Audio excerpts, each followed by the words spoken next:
सभी को नमस्कार। GK by Ajay sir YouTube जो चैनल है उस पर आप सभी का स्वागत करता हूं। आज हम प्रीवियस के जो पेपर है उससे संबंधित जो प्रश्न है उस पर चर्चा करेंगे। आज का हमारा पहला प्रश्न है, बाल्यावस्था में बालकों की दोस्ती का केंद्रीय बिंदु कौन सा है? यानी बाल्यावस्था है, उसमें जो बच्चा है उसकी दोस्ती होती है, उसका केंद्रीय बिंदु कौन सा है ये आपको बताना है।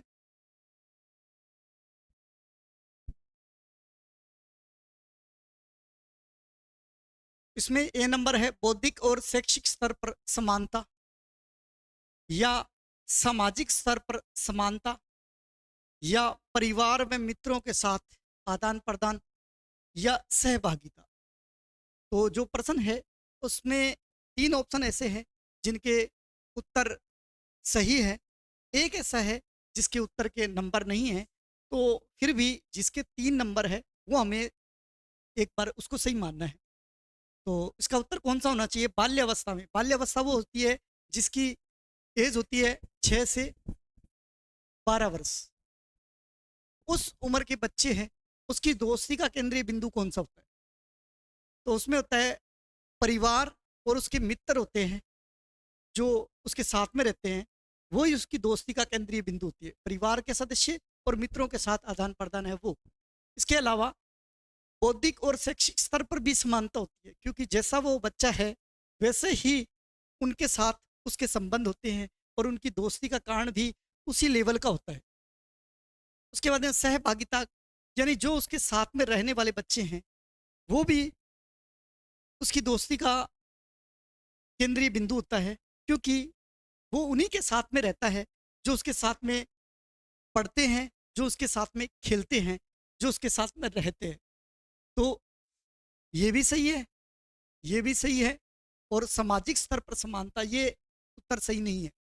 मेन जो उत्तर है वो है परिवार में मित्रों के साथ आदान प्रदान जो करता है वो उसकी दोस्ती का केंद्रीय बिंदु है। दूसरे प्रश्न पे चर्चा करते हैं, कौन सा कार्य शिक्षक का नहीं है? इसमें से कौन सा कार्य है जो शिक्षक नहीं करता? नियोजन, शिक्षण, निर्देशन, या बजट बनाना। तो शिक्षक का कार्य नहीं है ये बताना है। शिक्षक शिक्षण करवाता है, ये कार्य तो है इनका, क्योंकि वो शिक्षक का कार्य ही पढ़ाना है। शिक्षक का कार्य निर्देश देना भी है, हर बच्चे को समझाता है, निर्देश देता है, उसे निर्देश देते हुए शिक्षण कार्य करवाता है, तो ये भी है। और बजट बनाना और नियोजन, नियोजन होता है किसी भी कार्य करने को, या किसी भी कार्य को करते हैं तो उसके लिए पहले योजना जो बनाते हैं, योजना बनाना या नीति बनाना, या हम यूं कह सकते हैं कि रणनीति तैयार करना, ये कार्य भी शिक्षक का होता है। क्योंकि कोई भी वो जो चैप्टर पढ़ाता है या किसी को कुछ समझाता है तो उसके लिए वो एक योजना बनाता है, वो रणनीति तैयार करता है। तो ये कार्य तो इनके है, ए नंबर भी है, बी नंबर भी है, सी नंबर भी है। कौन सा नहीं है? तो ये है बजट बनाना, इनका कार्य नहीं है। तो कौन सा कार्य नहीं है? तो वो है डी नंबर ऑप्शन, बजट बनाना। नेक्स्ट प्रश्न, मूल्यांकन का निकट संबंध होता है। जब हम मूल्यांकन करते हैं किसी बच्चे का तो उसके साथ में उसका निकट संबंध किनसे होता है? सीखने की क्रियाओं से, या विषम वस्तु से, या मूल्यांकन प्रविधियों से, या उद्देश्यों से। तो इसमें जो मूल्यांकन है उसका सबसे निकट का जो संबंध है वो है उद्देश्यों से। ये ऑप्शन बिल्कुल सही है। उसके बाद में हम कहें कि 2 नंबर और 1 नंबर भी हमें मिल जाए तो सीखने की क्रियाओं से भी है, और मूल्यांकन प्रविधियों से भी है, और विषम वस्तु से इसका संबंध बिल्कुल भी नहीं है। वैसे उत्तर कौन सा है? मूल्यांकन का निकट संबंध है किससे है? उद्देश्यों से। हमारे उद्देश्य क्या है, हम मूल्यांकन करते क्यों हैं? क्योंकि हमारा उद्देश्य होता है कि बच्चा कहाँ तक सीखा है, और अगर सीखा है तो उसमें कमियां कहाँ रहेगी, अगर सीखा है तो कमियां कहाँ रहेगी, और कमियां रहेगी तो उसमें सुधार कैसे करें। तो मूल्यांकन हमें ये जानना होता है। तो ये जानना यानी उद्देश्य होते हैं, उद्देश्य से संबंधित होता है। यानी मूल्यांकन है उसका निकट जो संबंध होता है वो हमारा होता है उद्देश्यों से। किससे नहीं है, वो विषय वस्तु से नहीं, विषम वस्तु से, विषम मतलब अलग वस्तु से नहीं है। नेक्स्ट पर्सन, अधिगम में अभ्यास के नियम का आशय क्या है। अधिगम है, अधिगम मतलब होता है सीखना, उसमें अभ्यास का नियम है, उससे क्या आशय। किसी बात को बार बार रटना, किसी बात को बार बार लिखना, किसी बात को व्यवहार में लाना, या इनमें से कोई नहीं। तो अभ्यास का नियम वैसे मैं बताना चाहूंगा कि ये जो नियम है, इस नियम को देने वाले हैं थॉर्नडाइक। थॉर्नडाइक ने सीखने के 3 मुख्य नियम बताए, 3 मुख्य नियम बताए। अब 3 मुख्य नियम है कौन कौन से, जैसे पहला है तत्परता का नियम।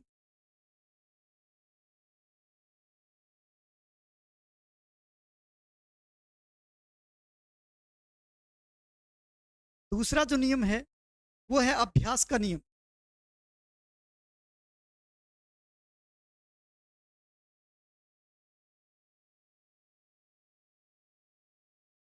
और इन्हीं का तीसरा जो नियम है वो है प्रभाव या परिणाम का नियम। प्रभाव या परिणाम का नियम।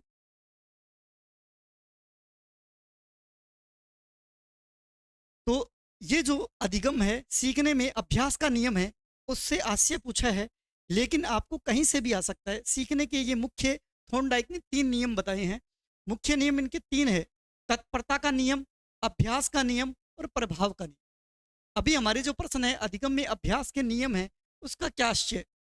तो ये है किसी बात को बार बार लिखना, लिखना नहीं है, किसी किसी भी कार्य को बार बार करना होता है। किसी बात को या किसी कार्य को बार बार करना, यानी कोई हम काम करना चाहते हैं, उस काम को हम बार बार करेंगे तो उससे क्या है, वो काम है वो हमारा बहुत आसान हो जाएगा और उसमें हमें महारत हासिल हो जाएगी। यानी किसी कार्य को बार बार दोहराने से, बार बार दोहराने से वो कार्य है वो आसान बन जाता है। तो अभ्यास का नियम है, जैसे हम पढ़ते हैं, पढ़ने के लिए हमें बार बार हम उस चीज़ को पढ़ेंगे तो हमारे वो चीज़ बिल्कुल क्लियर हो जाएगी। तो अभ्यास का नियम कहता है कि किसी क्रिया को बार बार करने से उस क्रिया में, उस अभ्यास में हम इतने अभ्यस्त और इतने तल्लीन हो जाते हैं जिससे हमें वो काम बहुत आसान तरीके से करना आ जाता है, या हमें आसान लग जाता है। या यूं कहें कि करत करत अभ्यास कर, जड़मति हो तो सुजान। यानी अभ्यास करने से, बार बार किसी को काम को करने से जड़मति यानी जो जड़ बुद्धि होता है वो भी एक अच्छा व्यक्ति बन जाता है। यानी जड़मति हो तो सुजान, यानी मूर्ख बुद्धि भी एक बहुत अच्छा व्यक्ति बन सकता है, किससे, अभ्यास करने से। तो ये जो उत्तर है वो बिल्कुल सही है। और इसमें मुख्य नियम है, इसमें तत्परता का नियम भी है कि हम किसी भी काम को करते हैं तो अगर हम जब तक तैयार नहीं होते तो हम किसी काम को कर नहीं पाएंगे। जैसे एक घोड़े को प्यास लगी है और उसको हमें पानी पिलाना है। जैसे मान लो किसी घोड़े को हम लेके जाएं और उसको पानी पिलाएं जबरदस्ती, तो वो नहीं पिएगा जब तक कि उसे प्यास खुद को लगी हो, और हम जैसे ही घोड़े को पानी के पास लाएंगे तो वो पी लेगा। इसका मतलब जब तक वो तैयार नहीं है, उसको हम पकड़ के लेके आए तो उसको हम अच्छा कर नहीं सकते, या हम उसको सिखा नहीं सकते जब तक कि वो खुद तैयार नहीं हो जाता। इसी तरह जब तक, तत्परता का नियम ये कहता है कि जब तक कोई व्यक्ति तैयार नहीं होता सीखने के लिए तब तक उसको सिखा नहीं सकते आप। और अभ्यास का नियम कहता है कि इसको बार बार किसी को अभ्यास करवाएं तो उससे क्या है, वो उस कार्य में बहुत ही अच्छा बन जाता है। तो थॉर्नडाइक के 3 नियम थे, तत्परता का नियम, अभ्यास का नियम और प्रभाव का नियम। प्रभाव का नियम कहता है कि किसी का प्रभाव जब हम पे पड़ता है तो हम उस काम को अच्छा सीखते हैं। जैसे मान लो मैं यहाँ पढ़ा रहा हूँ, मेरे 1 घंटे की क्लास है और उससे भी आप बोर नहीं होते और आप एनर्जी रखते हैं और मैं कहूँ पढ़ना चाहोगे, आप कहोगे तैयार हैं और हम बिल्कुल आपकी क्लास हमें अच्छी लगती है, तो इसका मतलब हुआ कि जो मैं पढ़ा रहा हूँ उसका प्रभाव अच्छा है। तो प्रभाव अच्छा होगा तो परिणाम भी अच्छा होगा। तो ये 3 नियम है थॉर्नडाइक के अनुसार जो मुख्य नियम है। 5 नियम और हैं उनके, वो मुख्य नहीं है, लेकिन जो मुख्य नियम है वो 3 है और वो 5 नियम है वो गौण नियम है। तो आपसे ये भी पूछा जा सकता है कि थॉर्नडाइक के मुख्य नियम है वो कौन से हैं, तो आपको ये तीनों याद रखनी है। और अधिगम्य अभ्यास के नियम का आशय क्या है, किसी बात को या किसी कार्य को हम बार बार करें। नेक्स्ट पर्सन, कक्षा में संवाद अनिवार्य रूप से होना चाहिए। कक्षा चल रही है, उसमें शिक्षक का बच्चों के साथ जो संवाद है वो कैसा होना चाहिए, गैर विवरणात्मक या काल्पनिक या तदानुभूतिक या अमूर्त। तो इसमें एक ऑप्शन है जो बिल्कुल राइट है, वो है तदानुभूतिक। तदानुभूतिक का है मतलब कि जो दूसरे अनुभव कर रहे हैं, जो दूसरे समझ रहे हैं, उन अनुभवों के अनुसार किसी को बताना, किसी को समझना। यानी दूसरे के संवेग है और दूसरे के अनुभव है, उनको समझने का प्रयास करते हुए आपस में बातचीत करना। तो ये जो संवाद होता है वो शिक्षक का और बच्चों का आपस में जो संवाद होता है वो अच्छा माना गया है। ऐसा संवाद जो बच्चों को जानने वाला हो, बच्चों की फीलिंग को समझने वाला हो और बच्चे सर की फीलिंग को समझने वाले हो, यानी उनके जो विचार है, उनके जो भाव है उसको आपस में समझने वाले हो, ऐसा संवाद होना चाहिए। दूसरा, अमूर्त। हाँ बिल्कुल अमूर्त भी हो सकता है, क्योंकि संवाद हम बात कर रहे हैं किसी की कि कोई व्यक्ति है जो यहाँ बैठा है, मूर्त वो होता है कोई चीज़ को उसी रूप में समझाना जो हमारे पास है, लेकिन यहाँ नहीं है, उसकी हम कल्पना के माध्यम से बात करें कि इस तरह से भी कुछ हो सकता है, ऐसा होता तो अच्छा होता, तो अमूर्त भी संवाद हो सकता है। और काल्पनिक, कल्पना के माध्यम से भी संवाद हो सकता है, लेकिन गैर विवरणात्मक नहीं हो सकता, क्योंकि इसका मतलब है जो हमारा टॉपिक है उससे अलग हट के संवाद करना। तो ऐसा संवाद कक्षा में नहीं होना चाहिए। ये तो नहीं में है, और जो मेन उत्तर है वो है तदानुभूतिक। और ये 2 उत्तर भी है जिनके 2 नंबर और 1 नंबर भी मिल सकता है। नेक्स्ट प्रश्न, शिक्षण में तुलनात्मक अध्ययन के लिए उपयोगी है। हम किसी की तुलना करें, ऐसे तुलनात्मक अध्ययन के लिए शिक्षण में क्या उपयोगी है, रेखा चित्र, तालिकाएं, ग्राफ या मानचित्र। तो तुलनात्मक अध्ययन करें तो उसके लिए है तालिकाएं। जो उत्तर है वो है हमारा तालिकाएं। एक तालिका के माध्यम से इस साइड में, इस साइड में, दोनों में हम तुलना करें वो ऐसे लिख सकते हैं। तो ये तुलनात्मक अध्ययन के लिए शिक्षण में उपयोगी है तालिकाएं। रेखा चित्र होता है, रेखा चित्र होता है वो है मानचित्र। रेखा चित्र को हम ऐसे समझ सकते हैं जैसे ये हमारा शहर है, शहर में इस साइड से आते हैं तो एक मुख्य सड़क है, उसके बाद में यहाँ रेलवे स्टेशन है। इस तरह को ये हम समझ रहे हैं, ये हमारा बाजार है, ये इस तरह का बाहर जाने का रास्ता है। तो ये जो हम बता रहे हैं, इस तरह का जो कर रहे हैं वो है रेखा चित्र। रेखा चित्र भी हो सकता है, लेकिन जो तुलनात्मक अध्ययन के लिए आवश्यक है वो है तालिकाएं। ये तो मुख्य नियम है, यानी हमारा जो उत्तर है वो यही है। ग्राफ होता है, इससे हम ग्राफ से ऐसे समझते हैं ना, किसी की तुलना करते हैं, तुलना नहीं, लेकिन किसी का जैसे कोई कार्य किया है, वो ज़्यादा किया है, कम किया है, इस ग्राफ के माध्यम से ये समझ सकते हैं। और मानचित्र होता है फोटो, जो हमारी फोटो है वो होता है मानचित्र। तो इसमें मेन जो है वो है तालिकाएं।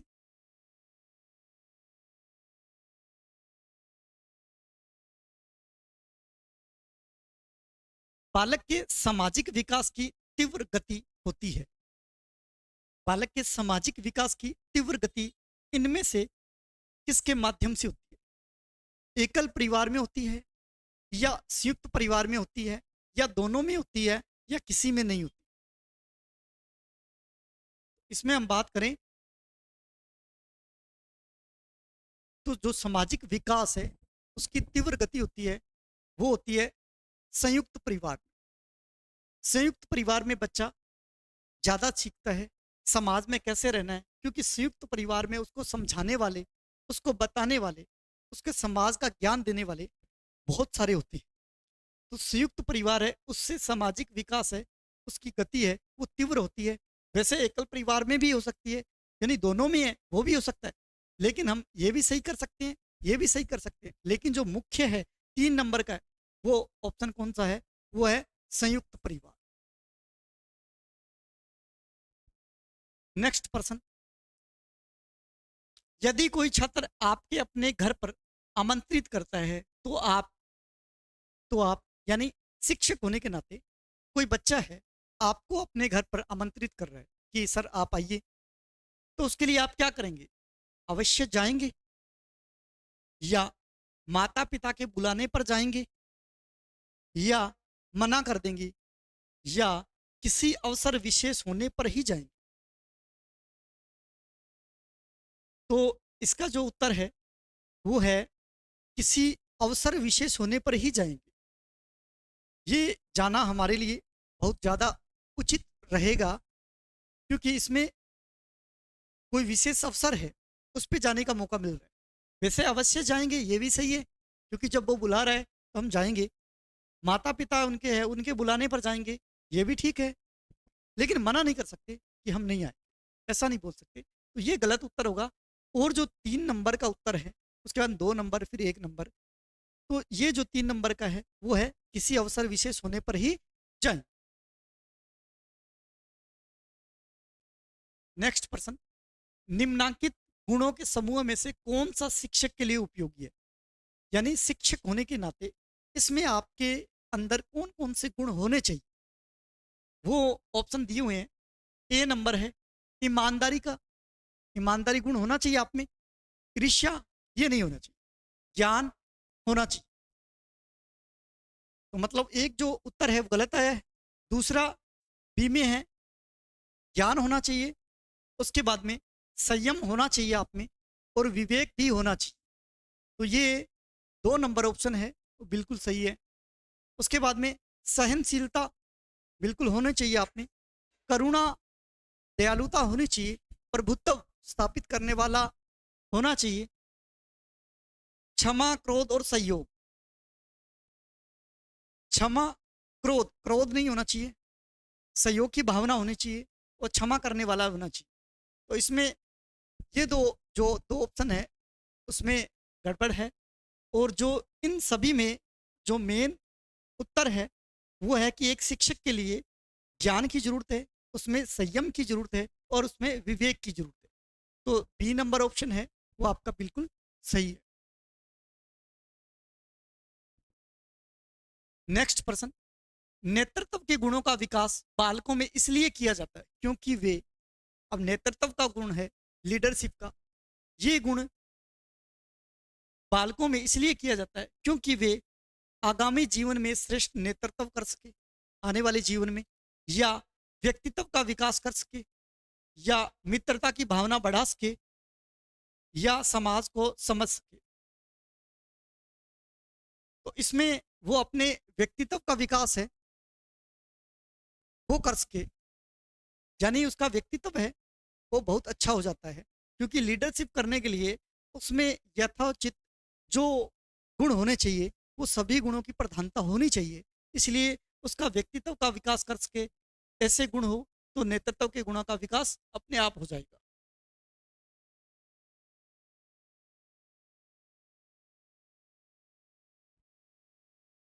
नेक्स्ट पर्सन, प्रौढ़ शिक्षा का उद्देश्य है, प्रौढ़ शिक्षा है उसका उद्देश्य क्या है?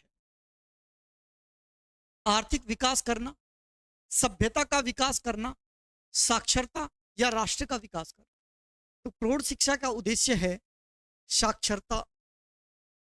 साक्षरता का मतलब है कि व्यक्ति अपना नाम लिख सके, अपने आप को समाज के अंदर समझ सके और इतना पढ़ सके कि वो थोड़ा ज्ञान उसे प्राप्त हो, जिससे क्या है कम से कम वो समाज को समझ सके। यानी साक्षरता का मतलब है ऐसे गुणों का विकास जिससे साक्षर तो कहा ही जाएगा, साथ साथ में वो समाज को भी समझ सकेगा। तो साक्षरता, प्रौढ़ शिक्षा का उद्देश्य ही है साक्षरता बढ़ाना। साक्षरता का मतलब उसमें उन गुणों का विकास करना जिससे वो साक्षर हो, साथ साथ के जो समाज को चाहिए उन गुणों को वो पढ़ सके, उन गुणों से अपने आप को समझ सके, उसका विकास करना। आर्थिक विकास नहीं है, सभ्यता का विकास हो सकता है, राष्ट्र का भी विकास हो सकता है।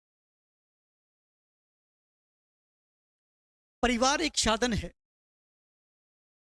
औपचारिक शिक्षा का या अनौपचारिक शिक्षा का या निरौपचारिक शिक्षा का या दूरस्थ शिक्षा का।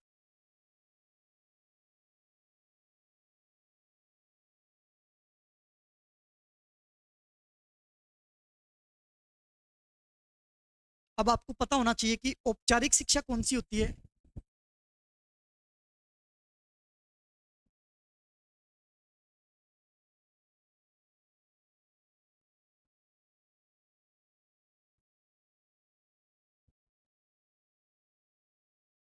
एक है अनौपचारिक शिक्षा,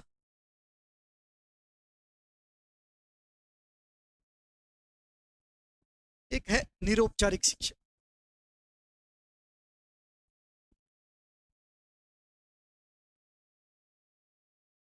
औपचारिक शिक्षा होती है जिसके लिए एक निश्चित समय होता है, निश्चित समय होता है। इसके अलावा इसके लिए एक पाठ्यक्रम निश्चित होता है।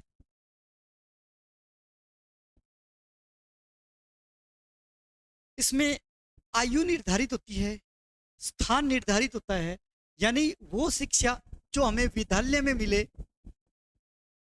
कॉलेज में मिले, कक्षा कक्ष में मिले, तो ये जो शिक्षा है वो औपचारिक शिक्षा है। इसके अलावा अनौपचारिक जो शिक्षा है उसके अंदर हमें घर में जो शिक्षा मिले, परिवार से जो शिक्षा मिले, मित्रों से शिक्षा मिले, दोस्तों से शिक्षा मिले, पड़ोस से शिक्षा मिले, रिश्तेदारों से शिक्षा मिले, तो वो सारी अनौपचारिक शिक्षा में आए। इसके अलावा निरौपचारिक शिक्षा है, इन दोनों का, औपचारिक और निरौपचारिक दोनों से हमें शिक्षा मिले, वो है निरौपचारिक शिक्षा। और दूरस्थ शिक्षा है, वो होती है पत्राचार के माध्यम से शिक्षा। जैसे अभी ओपन यूनिवर्सिटी से, जैसे कोटा से कोई कुछ करना चाहे, जैसे बीएड करना चाहे, एमए करना चाहे, पत्राचार के माध्यम से शिक्षा ग्रहण करता है, वो होती है दूरस्थ शिक्षा। तो हमारा जो प्रश्न है वो परिवार एक साधन है, कौन सा है, परिवार से हमें कौन सी शिक्षा मिलती है, तो वो है अनौपचारिक शिक्षा। तो उत्तर कौन सा होना चाहिए, बी नंबर, अनौपचारिक शिक्षा। उक्त या उस नेता को अच्छा माना जाएगा जो, यानी उस नेता को अच्छा माना जाएगा जो समूह के प्रेरकों को संतुष्ट करे, या समूह की जरूरतों की पूर्ति करे, या समूह की सेवा करे, या समूह की सदैव प्रशंसा करे। तो इसमें उस नेता को अच्छा माना जाएगा जो समूह के प्रेरक है, यानी जो उसके सदस्य हैं उनके समूह के, उसको संतुष्ट करे, तो वो नेता है वो अच्छा माना जाता है। तो 3 नंबर जो 3 नंबर का उत्तर है वो है पहला। इसके बाद में समूह की जरूरतों की पूर्ति करे, ये भी सही है। समूह की सेवा करे, ये भी सही है। समूह की सदैव प्रशंसा करे, सदैव प्रशंसा करे ये जरूरी नहीं है। तो जो मेन मुख्य उत्तर होना चाहिए वो है ए नंबर, समूह के प्रेरकों को संतुष्ट करे, यानी उस नेता को अच्छा माना जाता है जो समूह के प्रेरक है उसको संतुष्ट करे। नेक्स्ट प्रश्न है, शिक्षण प्रक्रिया के तहत आश्रित चर कौन सा है? चर होता है मापन योग्य गुण, यानी वेरिएबल्स। इसमें ये तीनों ही नाम आते हैं, पाठ्यक्रम, शिक्षक और छात्र। आपसे पूछा है शिक्षण प्रक्रिया के तहत आश्रित चर इसमें से कौन सा है? एक है स्वतंत्र चर, एक है आश्रित चर। स्वतंत्र चर है वो कौन सा है और आश्रित चर कौन सा है? तो इसमें पूछा है आश्रित चर कौन सा है, तो आश्रित चर है वो है छात्र। छात्र शिक्षक पर डिपेंड है और पाठ्यक्रम पर भी डिपेंड है। और स्वतंत्र जो चर है वो है शिक्षक।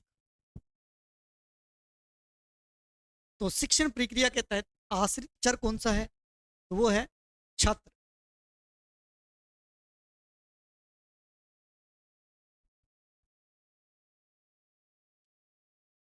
नेक्स्ट प्रश्न है, शिक्षण की योजना पद्धति होनी चाहिए, पढ़ाने की जो योजना पद्धति है वो कैसी होनी चाहिए?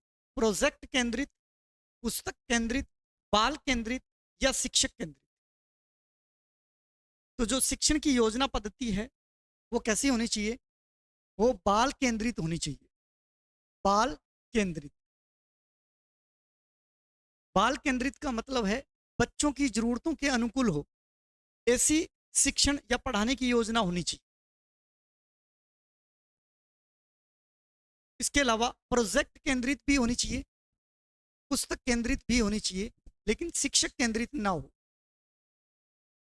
तो हमारा जो मेन उत्तर है, शिक्षण की योजना पद्धति कैसी होनी चाहिए? वो कैसी होनी चाहिए? बाल केंद्रित होनी चाहिए। इस तरह से हमने आज 15 क्वेश्चन किए जो पूर्व में आए हुए प्रश्न थे।